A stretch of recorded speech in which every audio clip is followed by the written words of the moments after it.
everyone. Welcome back to That Dan Fan Show. Thank you for joining me. Thank you for always listening and just checking out what's going on. We are continuing the theme that we've kind of been on the last couple episodes and keeping it relevant and thinking about discussing DCI 2022. Today is Monday, July 25th. We just had San Antonio Regional on July 23rd. That was this past Saturday. This show is always a huge checkpoint for the corps that compete there. It's generally all the big corps, all finalist corps, and many more than that. It's sort of a second impression of everyone after the initial sort of standoff at Broken Arrow, where we're always waiting for that moment, seeing how things shake out. It's sort of the first impression, and then we follow up here in San Antonio, improved with some development with the design and just a better sense of how the competition might shake out. So I want to take a look at kind of where things are as of Saturday and think ahead to what does this mean for the entire season competitively. By no means does it, indicate that any corps is locked in where you see them now, because we all love a good narrative, and certainly DCI and the DCI judges understand that they should be making the call on any given night and going with their instincts in terms of what they're seeing and how they're evaluating those corps. So we can see shakeups, but as I've said in the past, there's a certain limit to how much you can expect a corps to go up or down. A lot of the work's already been done and planned in the pre-season, whether it be their winter, whether it be spring training and kind of that early part of the season, and that is a large determiner of how far a corps can go or what they're choosing to do, because once you're on the road, you can only change so much, you can only implement so many more things and make major changes to the production. So it's like kind of what we're seeing is in general likely going to be the overall sort of brackets where corps land. So we're going to just take a look at the scores. I'm going to focus today on the top 12. Past the top 12, things are going to change, things are going to move, but it's just going to be overwhelming if I try to cover everything. Right now I want to focus just on that bracket of what would be finals. So let's jump into DCI Southwestern Championships. This is the San Antonio show. And I'll kind of go down and just give you the overall rank and then talk a little bit more about some of the subcaptions and the things that shook out here. So coming in 12th place, we had the Colts. So they're right in there for top 12. This means that they'd be last place in finals. This is a big deal for the Colts. They haven't necessarily been in finals. I think it's been actually a minute since they've been in finals.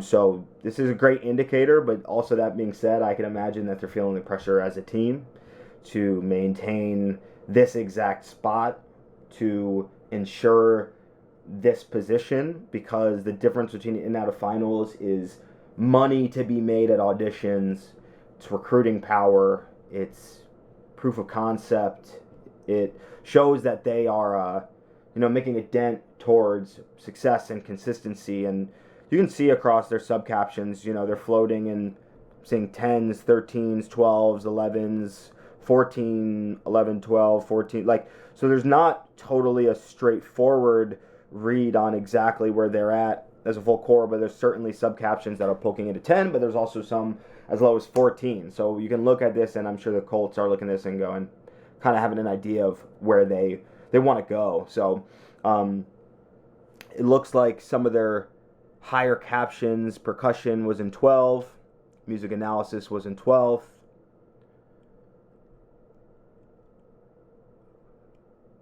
Let's see what else. We got 13th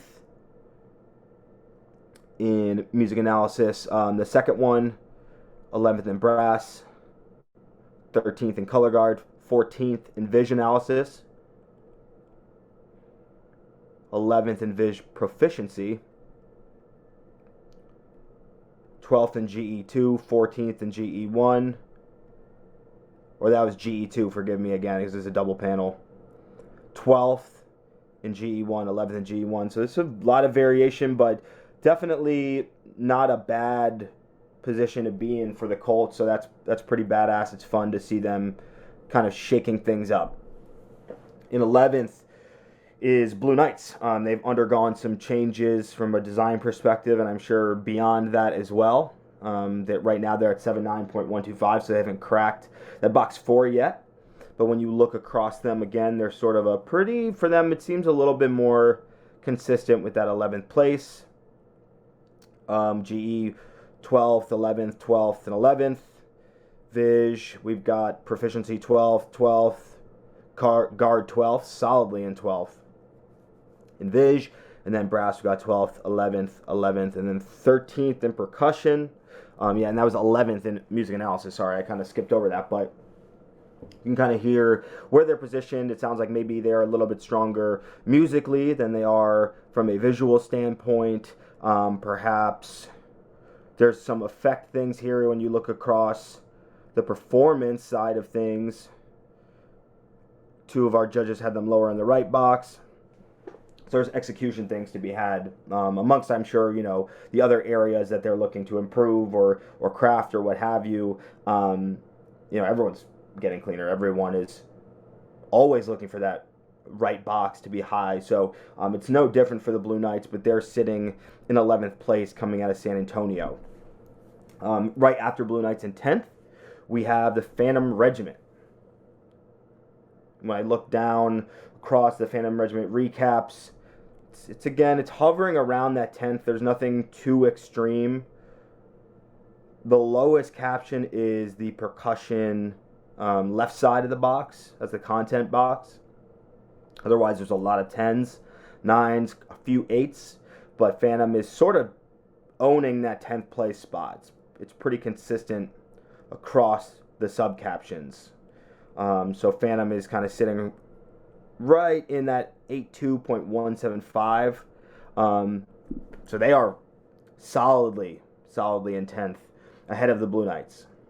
So that's kind of telling you we've sort of discovered a jump here, a pretty substantial jump between the Blue Knights and Phantom Regiment. So that's going to be notable, and it could even, if you ask me, give room to the Colts, who have a 78.6. They could make a move, possibly jump Blue Knights. We'll see. I mean, I'm not saying it's a prediction. I'm just kind of trying to read the numbers in a tea leaf way and make sense of perhaps what these spreads and what these subcaptions mean possibly for what we'll see when things shake out. This next group, can't believe I'm saying it, is the Cavaliers in 9th place. So for people who don't know, I think it's important to contextualize what's going on with the Cavaliers. They had a big COVID situation. I don't know if I want to use words like outbreak or what have you, but I know they were dealing with COVID and not being able to be out, taking time off, not competing, and it appears to have set them back quite a bit. No surprise at all. And I've been hearing different things about corps who are dealing with COVID, and it sort of makes me think about how pro sports have been dealing with this, both from a COVID perspective, but also injuries, that it's very normal. It's not something to panic about when an athlete is injured. We have to sit that athlete and let them sort of regain their strength, and you can't play them before they're ready, or it leads to longer term issues. And for me, that's maybe the attitude to take towards what we are seeing with this COVID situation kind of ongoing, is, we need to take precautions and have protocols and sort of know what to do. But I don't think we should freak out. I know it's going to affect these corps who are dealing with that. There's no way around that, and there's no way for judges to, while having forgiveness, you have to judge what you see. So, that's just to say I'm not surprised to see where they're at, because they've lost so much time, and time is the main ingredient to drum corps and to the marching arts, because these seasons are, seasonal. This is not like writing a movie where you can just work on it, and when it's done, it's done. It's like we have very specific time parameters, and I just know, cores, like sports team, being affected by injuries, being affected by COVID, it is going to impact what they can do. So that is by no means, meant to denigrate the Cavaliers' efforts. I don't know the entirety of the situation, just sort of the basics of it. So I wish them the best for sure in what they're dealing with health-wise, and hopefully you can see them continue to do their thing. As an alumni, always looking for them to have their success. So they are sitting right now in that 9th spot. We start to see more variation, more sub-caption variation once you get to the Cavaliers. For example, in GE1, we've got a 6 in the left box, 9 in the right box, 8th overall. So there's quite the spread between repertoire and performance from Caleb Rothy. We got 7th across the board for visual proficiency. And then we've got 8 in the left box, 9 in the right box, and 8th overall for visual analysis. And then 10th for guard. So definitely some differences there. C. Moss, that's our visual proficiency judge. Put them in 7th. Maybe looking more so at the marching and the drill clarity, whereas the color guard judge may be looking more at the vocabulary and some of the intricacies of guard, nuance of guard, that the visual proficiency judge may not be as dialed into. So you do see quite a difference there between the visual proficiency and color guard, which is interesting because the color guard does contribute to the visual proficiency. So that's always interesting to see. 888 in brass, just solidly across the board. They got 3rd in brass in 2019. So I don't know if there's been any changes. I know there's been some leadership there for a while. So we will definitely see what's going on when they come out at the end, where things shake out, sort of in a similar fashion. 8th in brass, 8th in music analysis, 8th in music analysis 2, and then it looks like 7th in percussion. So somewhat consistent across the board in terms of those music numbers. A little bit less so visual. This is a very different story for that core too. Cavaliers have always been known for the visual programming. So I think as their music team has been consistent with Mike McIntosh, Chris Martin, Kevin LaBeouf running the brass. Now it's like the Viz thing is getting figured out. So these are the natural sort of waves that drum corps go through as personnel things happen and change, and those things happen, and you see that reflected in how these numbers shake out. So again, I think this might be a first in the corps' entire history in 8th place. By a little bit less than 6/10, we have Mandarins. The Mandarins above the Cavaliers, I think that's got to be a first for them. And you look across, they beat the Cavaliers on one side, GE, but on the other not. They beat them substantially in GE2. Overall, they beat Cavaliers in color guard by 3 places, 9/10. That's huge. Look at that right there. Cavaliers got a 16-1 in guard, and the Mandarins got a 17. Substantial. Keep going across the board. We got Mandarins, got them in brass, but not music analysis, and not percussion. Cavaliers beat them in percussion by 2/10. So that's tight right there. That could flip for sure. And next after that, we've got Blue Stars in 7th with an 84.613. So that's a little bit of a gap there, but Cavaliers and Mandarins, I could see this flipping. I could see even Cavaliers and Blue Stars flipping by the end. But right now, when you look, we got about 1.4 between the Cavaliers and the Blue Stars, so that's pretty substantial at this time. So let's just look across Blue Stars, see if there's any anomalies in these subcaptions. Pretty solidly 7th across the board in GE. 9th in Viz proficiency, 7th in analysis, 6th in guard. No surprise there. Blue Stars, as I mentioned in a previous episode, known for their guard, the consistency of that team. We got 9th in brass, 7th in MA across the board, 9th in percussion. Interesting. Okay. A little bit lower in the music side. Guard really popped one, but overall, 7th across the board in GE. That's got to feel good for them, just sort of holding that place in 7th, being led by the Effect. It's definitely not a bad place to be, and there's room for them to improve from a music standpoint, and then a couple of these visual captions, there's room. So that leads us to 6th place, an 86.025. So again, pretty substantial jump between 7th and 6th. We got Cadets. This narrative seems almost one of the most consistent that I've seen today. We got 6th in GE1, 6th in GE2, just 6th. Boom, owning it. Viz proficiency 6th. Vision analysis 6th. And then guard, this is interesting. They got 7th in the left box, 7th in the right box, and 8th overall. Very interesting and odd when this happens, but it can happen. Just in the way the numbers work out. So they actually ended up 8th in color guard, and then 6th in brass, 6th in MA, 6th in analysis, 6th in percussion. I mean, what more can I say? They're very solidly 6th across the board, and that's not a bad place for the Cadets. Since 2017, maybe even 16, they've been fighting back into finding their identity with the design, finding their identity with the execution, and I feel like seeing their show, I was lucky to see the show in Memphis, I felt like it was a Cadets show. I really did, and I thought that they executed well. They had moments that were throwbacks to past shows, past ideas, past techniques, and it was like, yeah, like if you're a Cadets fan, you would recognize that.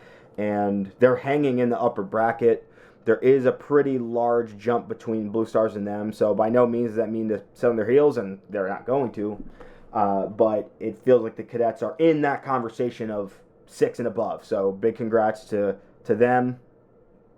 And then let's jump ahead one from 8. So Cadets 86.025 and 6, and then we got Vanguard 88.75. So almost over a point and a half ish. I'm not a math person. I'm sorry, more than that.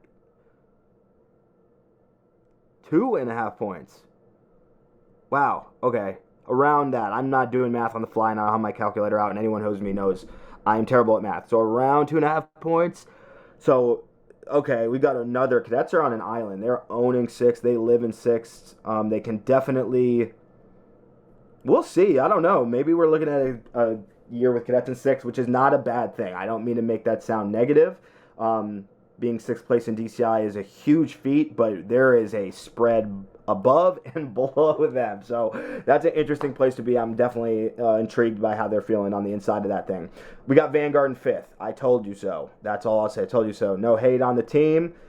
Love me some Vanguard, but I had a feeling things would shake out here. When you look across their captions, GE1, 5th, 5th, GE2, 5th, 5th. Moving into our visual side, 5th, 5th, 5th. Across the board.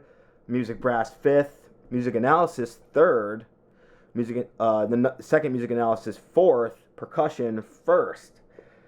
Yeah, okay. So that feels about right with just when you watch their show, and what they've emphasized is percussion, and Paul Rennick is the music coordinator and the percussion arranger and caption head. So there's a big relationship there between that overall analysis caption, which we see in 3rd and 4th, and then that 1st place in percussion. What is notable about the percussion caption, they got 1st in content, but actually 2nd in achievement, with an 18.7 overall. So they actually didn't win achievement. This is something that we should take note of because that's their caption for sure. And it leaves room. It leaves room. When you see a 2 in the Vanguard percussion side, it leaves room. Maybe we're going to see a shakeup. Vanguard's been riding a 4-peat since 2019. Maybe we'll see something change, but Vanguard's holding 5th pretty solidly up until the music captions, and then we have some variation between 3s, 4s, and then obviously 1st place in percussion. So we got Vanguard 88.75 overall in 5th. Next, we got the Blue Coats in 4th in an 89.9. Okay, so around 1.15-ish. I believe I did that right, between Vanguard and the Blue Coats. Seeing Blue Coats in 4th is a little bit different for them. They've been sort of perennially in the top 3 for 2016-ish. Pretty consistently. They had a couple of years there in 17 and 18 where there was some slippage or what have you, but it's interesting to look across the Blue Coats. So GE1, we got third. GE2, we've got four, or GE1, the second judge, we got fourth, that's Caleb. GE2, we've got fourth and fourth with fourth overall in GE. That is notable for sure. That's definitely one of their captions. Then in Viz Proficiency, we got second in analysis, and fourth in color guard for third overall in visual. I think that shakes out. Blue Coats are heavy visual programmers, very integrated across all their captions, so I can see why they would end up third. And then we're in the music caption. We got fourth in brass, fifth in analysis, fourth in percussion. Giving them fifth overall in that caption, fourth overall as a core. So some serious variation. We have some people that like it in GE. We have some people that are lukewarm in that fourth place. And then from a visual standpoint, they're definitely not far off. And then music, it seems like that's one of their lower areas. So they ended with an 89.9. And then only half a point above blue, we're starting to get tighter, is Crown. So Crown is standing in third at San Antonio. When you look across, the narrative is pretty consistent here. GE1, we got second and third. And then GE2, we got third and second for second place overall. So Crown being top two in GE is great. It's very different for us as a core. That G is one of our heavy captions, so it's cool to see that, and it feels like the judges are into it. From a visual standpoint, we have third in proficiency, fourth in analysis, and third in guard. Again, very cool to see the guard sitting in top three. Proficiency is there, and then analysis, they have us 4-4-4 kind of consistently. So Blue Coats did get Crown in that caption. And when you slide into the music caption, we got second in brass, which is notable for sure. Everyone knows this is something to look out for. Crown second in brass, second in analysis, fifth in percussion, third overall in music. So a few things to be taken away from there. Second in brass, I can imagine Matt Harloff is fired up after I've actually seen the Slack messages. Matt Harloff is fired up. Second in analysis, that's a caption that Crown takes a lot. And then fifth in percussion. So this is definitely notable. It shows that some teams have made strides in the last few years. And, you know, we hear a lot with Crown percussion specifically is when the right box comes up, the left box is going to come up. Looking across these sub-captions, I don't feel like that's necessarily what Jeff Brooks is doing. Seems like he has his opinion about things. I was not there. I heard the tape. It was a good run. Couple things in there off the jump that I would take back, but in general, it felt like probably their best run of the year. So this is where they're sitting right now, with third overall in music and then third overall as a drum corps. So certainly not bad. Love to see them in the top three, but there are areas in there that I would love to see improved, of course. So less than 0.3 ahead of Crown is Boston. Everyone knows this is a shakeup of the night. To see Boston Crusaders not only in top three, but top two, jumping Crown. The work they've done with their personnel seems to be paying off. You know, they picked up a lot of the old cadets team with Colin McNutt and Gino. They picked up Michael Townsend, Keith Potter, Leon May, a lot of the old Crown designers, and it's 17, 18, 19, they're fighting, they're working their way in, they're working into the buy-in of DCI. Well, DCI's bought in. So you look across these captions, GE1 fourth, GE1 second, GE2 second, GE2 third, overall third in GE. Can't be mad about that. Viz Proficiency fourth, Viz Analysis third, Color Guard first. No surprise there, they won guard already. For second overall in Viz. Then we've got third in Brass, fourth in MA, third in MA, and second in Percussion. But this is where I give kudos to Jeff Brooks with the percussion caption. Fourth in content, first in execution, second overall. I think they're 1/10 down from Vanguard. So they're right in there. They beat Vanguard in execution. I can see why. Boston is very put together. Training is there. The uniformity of the approach is totally there. But like I said, and this is no hate at all, but when I reacted to their early season videos, it felt like kind of Boston. It was the lane that Colin really hammers, and that's not a bad thing. That's his writing style.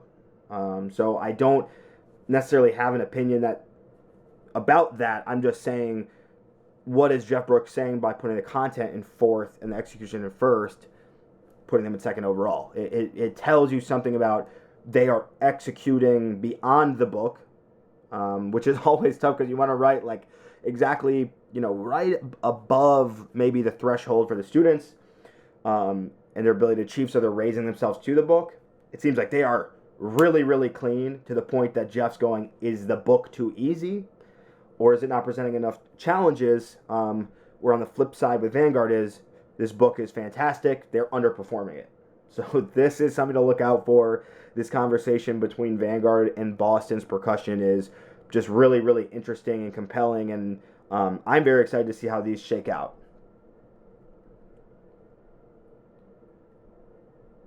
And then let's finish here in first place. Obviously, who have we not mentioned? 1 point, almost 2 points ahead. Not yet. 1.625, I think. We've got Boston with a 90.7. We got Blue Devils with a 92.175 in first. So there's a gap. Blue Devils are in first. I'm seeing. Let me say this. I have not seen the Blue Devils show yet, but I've seen the Blue Devils perform before, obviously, and I know their team, and it's been the same team for like 20 years. So there's a lot of convos about the Blue Devils and DCI politics, and DCI wants the Blue Devils to win. And I think when you look at situations like this, you have to ask, like, does DCI want the Blue Devils to win, or have the Blue Devils team been in this situation, in this arrangement of people, of designers, of teachers, for 20 years? It's hard to deny that. They have been doing their thing. They get it. They understand how to work together. They're in a flow. They've been doing this for decades. And to deny that work, that consistency and continuity is, I kind of say, it's kind of crappy.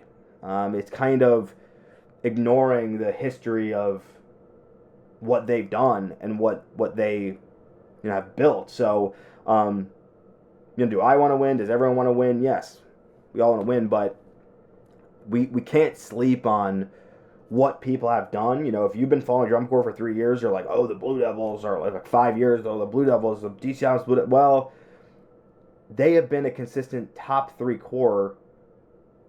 I wish I need to go back and fact check, but how long has it been? I would challenge people to look back. When's the last time Devs got 4th? I mean, it's probably been 10 years. So this is the type of thing to keep in mind. I don't know about having the judges in the back pocket. I don't know. I think there's some conspiracy theories that fly around.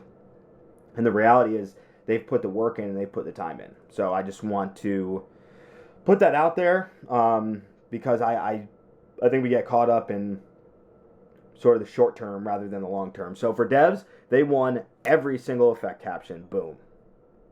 They won Viz proficiency, analysis, and got second in guard. So they overall won Viz and effect. And then music, they won brass. This is notable. I think they got 4th or 5th in brass in 2019. They got first in music analysis across the board.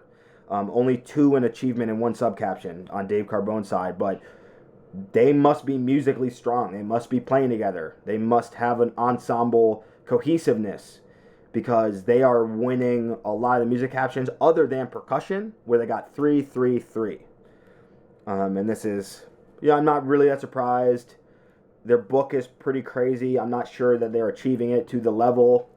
They're, I think, 0.05 higher on the left side, but 3, 3, 3 across the board. But they did win music, so they won every single caption in total. So there is a substantial spread here that has to have everyone nervous and giving people a target for the end. Now, from DCI's standpoint, it's exciting to get to finals and see flipping and changes. Like we see Boston flip on Crown, that's exciting.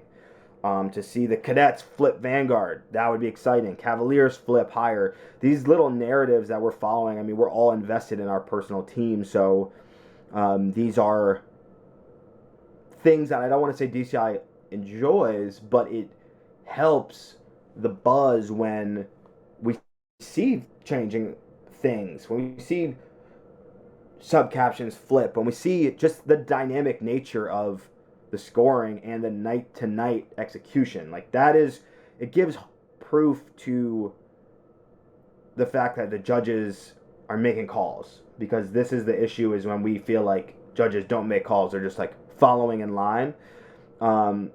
We want them to make calls. We want them to put left box, right box. We don't want it to just be one single thing across. And that's not to say that this is inaccurate for Devs, who had that really consistent read across, or the Cadets, who was like pretty consistently in 6. Like those things do happen. It makes sense. The culture of the drum corps kind of permeates these subcaptions. You can understand how you'd come across as an average. But what I'm saying is Boston beating the Blue Devils, or Crown beating the Blue, these different teams sort of taking that stand. It's exciting for DCI. It helps sell tickets. It helps us talk on Reddit. It helps us get excited about it. So Devs winning is not actually good for DCI. It's funny that people say the DCI wants the Blue Devils to win and they're in the back. Well, if the same core wins every year, I would argue it's worse for DCI. People lose faith. They start thinking that it's bought, sold. They start, just feeling like it's unfair. And I don't know what happens, but I don't see logically how it's good for DCI to have the same team win every year. It's like that causes mistrust in the system. That's not necessarily something they would want to promote. It doesn't really make sense. So I would just ask people to maybe go into the archives year to year and go like, look at the cores. And it's the same thing with WGI. Look at the groups, look at the cores that have consistently been in these top competitive areas. There's reasons for that. And there's no point in thinking that there's like these conspiracies happening. That being said, are there relationships? Yeah, there's relationships. There are people that design for the cores that we all just discussed that judge in the winter with some of these people that are judging now, or design in BOA groups with some of these individuals. There are judges that teach and design with designer. That is known. And the people who have been doing it for a long time, they know more people. I mean, what can you really say? These connections are there. Like, I don't think we can deny that. That's just the nature of experience. So we get hung up in some of these conversations about Vanguards winning 4 years in a row. Well, why is that? Let's think about, objectively why we see these things happen. And not to, dismiss when you are in a position of authority, people sort of,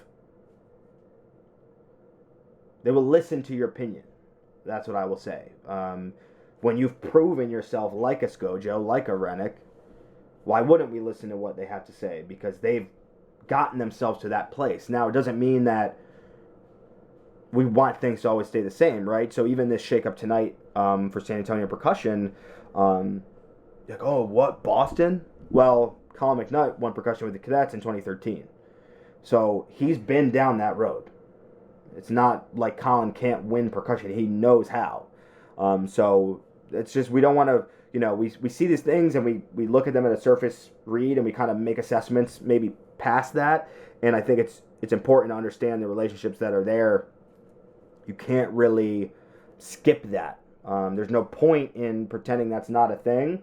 It doesn't mean that people are compromised. It just is the nature of the activity because we're a community like that. So everyone I know is tripping out about these scores and is seeing the ranking and seeing these shakeups, and I welcome the shakeups. I think it's cool. Like you see Colts getting in. You see Cavaliers having to be in a different position in scrounge. You see the Mandarins making huge strides as an organization. You see the Cadets coming back. You see Vanguard slipping down. Then you see Boston rise. I mean, this is what sells tickets. This is what creates excitement. I'm excited to see it.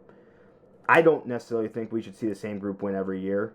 So let's see what happens. Because to be fair, we've seen years where Blue Devils are not in first at this point, and then they come out and they do their thing and they show up. And they're fantastic. In the end, they win. That was 2019. They beat the Bluecoats. That can happen. Or the Blue Devils could be sitting on their hands going, we got this. And they could come out and have a crummy show. And things can flip around. These subcaptions do add up, even though it feels like a really big, substantial gap between Boston and Blue Devils specifically, with a much smaller gap between second, third, and fourth. These subcaptions start to open up, and all of a sudden, different conversations happening. So definitely need to keep an eye out on this. We're going to know more in this upcoming weekend. So let's just take a quick look at the next few shows that we have that will continue to inform the overall narrative of the season, starting with DCI Mesquite in Texas. That's tonight, Monday, July 25th.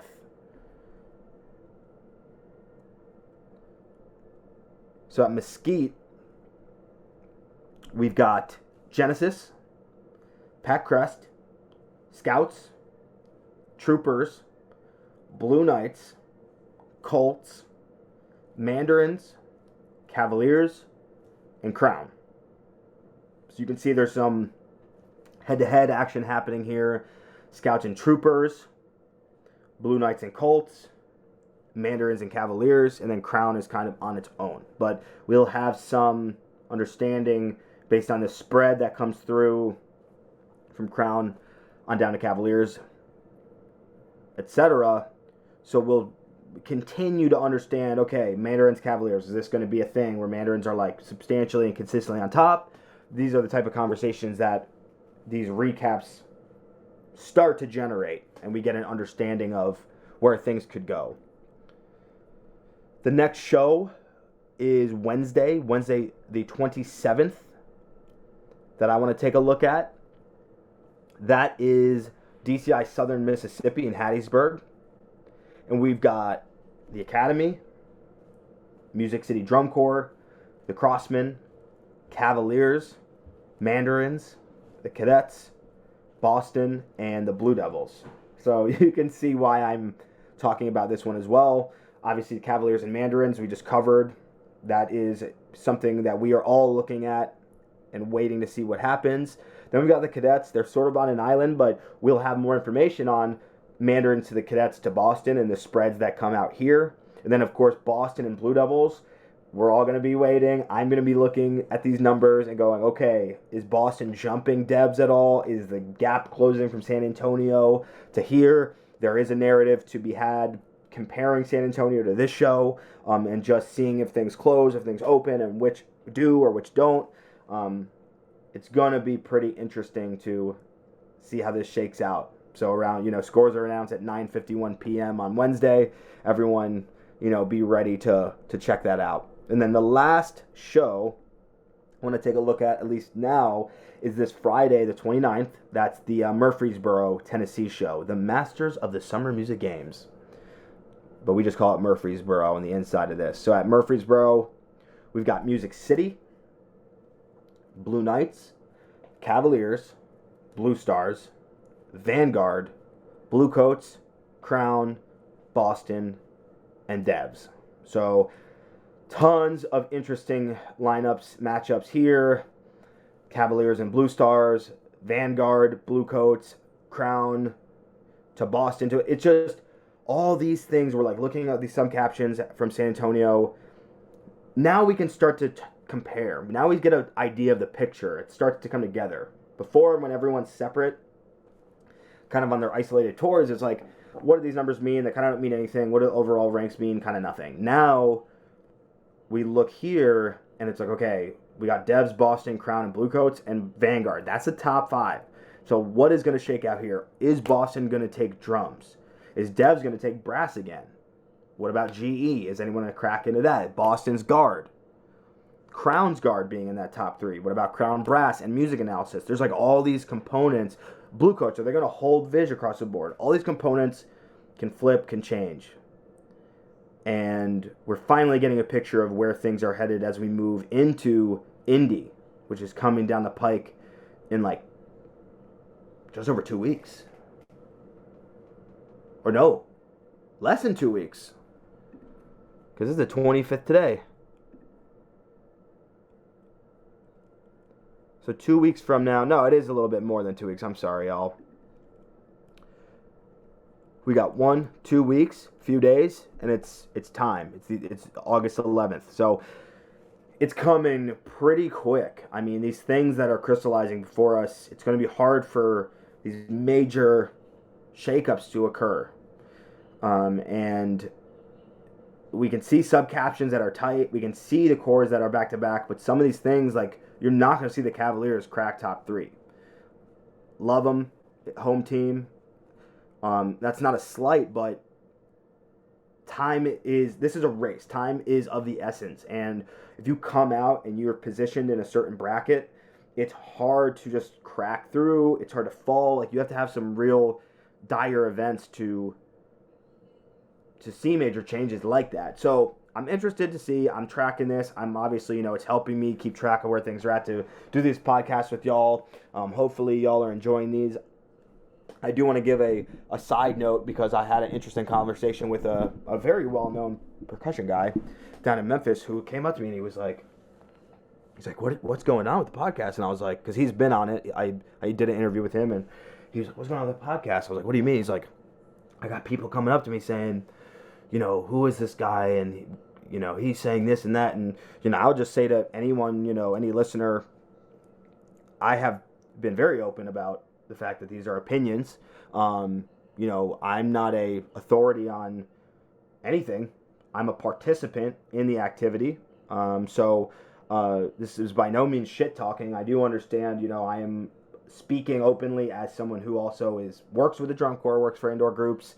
But I've always said I'm biased. I have my experiences just like anyone else. So I never mean to disparage anyone, especially the members. But this is a competitive activity, and we all have our opinions. So if you have a better opinion, start a podcast. Get out there, spread the gospel. I don't necessarily think I'm sitting here and being overly Team Crown, even though that's my team. I try to look at this very systematically, but of course I have my opinions, and we all do. So I will never deny that. If anyone wants to talk about those opinions, I'd love to discuss, because I feel like I see these things pretty well, and that, I don't have a super radical out there view on too much, but it's a sensitive time. So I also understand, like you hear someone who's on another team that has an opinion about the writing or the design or whatever, and it's like, oh, like this dude is like blabbing, whatever. Like, it's all good. Like, I know, like, I'm putting myself out there, so people will have their opinions about what I do and say, but I just don't really care. And you shouldn't care about what you're doing, because if you're confident in the work, you're not going to worry about what I have to say. I'm not judging. I'm just a spectator like anyone else. So I don't really think that anyone should get hung up on what I'm saying, because I'm not like calling the judges and informing them around my opinion at all. I'm a spectator. I'm a participant like anyone else.